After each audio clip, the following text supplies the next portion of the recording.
Hey y'all, so in this video, I'm going to talk about the types of income every nonprofit needs. Let's get into it.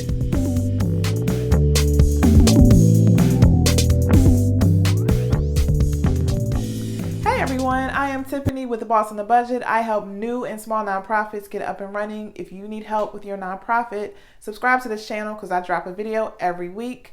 So this video specifically is for new nonprofits because that's who I focus on, but I want to talk to you about the two types of income you absolutely need to have as an organization. So the first type of income is contributed income and the second is earned income. Those are the two major ways you're going to make money. Contributed income is that income that is given to you. So it's a donation or it's a grant. It's granted to you without any exchange of anything else of value when you get that money. It could also be an in-kind donation. An in-kind means non-cash, okay? So contributed income is all the income that is given to your organization with no promise of anything else in exchange. Earned income is the type of income where you actually earn, like you provide a service or you provide something of value and people pay you to get that something of value. So that could be an event ticket. That could be a government contract to do some work. That could be you charging for your services. Maybe you do counseling and you charge for your counseling services. That could be you selling a product and someone paying you for a product. So anything that you get in exchange is earned income. So as a nonprofit, you absolutely need to have a mix of both. A lot of times the mistakes I see new nonprofits make is only thinking there's one way to make money and only thinking about one of those categories. So sometimes you'll hear new nonprofits say, well, I'm going to get grants for everything and that's going to pay for all of our services. That's going to keep us afloat, which is not how you should approach your fundraising. Or some people will say, well, we just function off our volunteers and off our donations, or we just function off our own money, which again, I don't recommend only doing that as well, okay? Because the IRS expects you to have money from many sources anyway. So you should absolutely have a mix of funding and you need to have a mix of contributed income and earned income. Why? Because things change, trends come and go. In 2020, we were impacted by COVID-19 in major ways. It shifted how nonprofits bring money in. It changed how grants were given in a big way. It changed how people gave or how people participated and supported nonprofits in a big major way. And if you're not thinking about having a mix of both of those types of income, you're more vulnerable and it's harder to stay ahead. It's harder to be sustainable and last for a long time. So if you're a new nonprofit and you're trying to think of ways to have a mix of funding to make sure you have a mix of both, this is what I recommend. Absolutely have an individual giving program. What is that? That's just a program you have in place where people can give to you and you want to encourage them to give to you on a regular basis.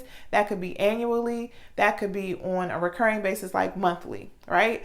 A great way to kickstart your individual giving program is to run a peer-to-peer fundraising strategy where you get people who care about your organization to fundraise on your behalf. If you need help launching a peer-to-peer fundraising campaign, check out my toolkit. It's in the description box below. It will lay out the 9 steps you need to take to launch your peer-to-peer campaign.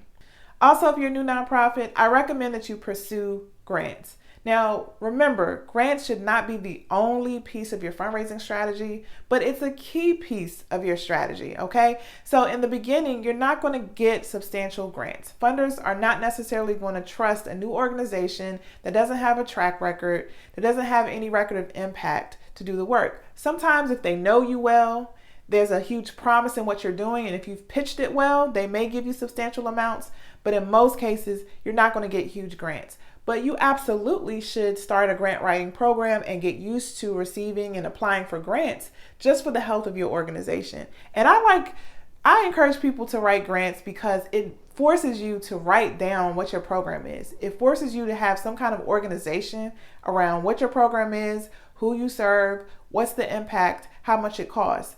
Grants force you to do that, and a lot of new nonprofits don't. So I always encourage people to at least try to write grants on their own so they can get used to talking about their organization.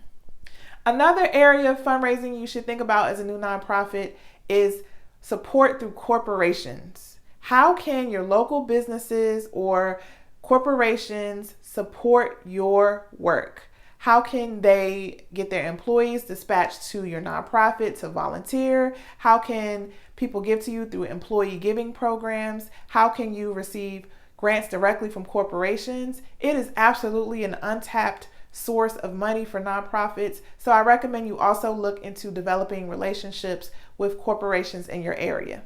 The other type of funding I recommend that you pursue is some kind of fee for service income. Okay, so how can you provide a service? How can you provide some kind of value to someone that they'll pay you for it? And as long as you're good at marketing it, as long as it's something of value, of something that people want, it can be a recurring source of income that help keep you afloat. So when people aren't giving as much, or when funders are kind of tight with their pocketbooks and they don't necessarily want to give a lot of grants, by you providing a value and it's something that people want and there's a demand for it, you can still stay afloat. So it could be you providing education. Maybe you hold workshops or webinars on a particular topic and you charge for it. It could be a product that you sell. Maybe it's company swag, or there's a product related to your mission that people love and you sell that. There are a lot of organizations that fulfill their mission through commerce, through business. An example of this is a nonprofit that may have a coffee company that employs their target clients because their clients need to get economically independent. So they're employing the people so that they can be economically independent. So they're fulfilling their mission, but still raising money to support the organization. You get it? So there are so many different ways you can make money, and I really encourage you to think through more earned income strategies so you're not so dependent on donations and grants. So when I talked in the beginning of the video about contributed and earned income, just remember, contributed income is that peer-to-peer fundraising strategy when individuals are donating to you, and contributed income are the grants that I just talked about. Also, contributed income could be donations that you get from corporations, and then the fee for service and the things that you provide a value for would be your earned income. So always think about having a mix of things so that your organization can be around for a long time. So thank you so much for watching. If you have any questions for me, visit me at www.bossonabudget.com, and I will see you in the next video.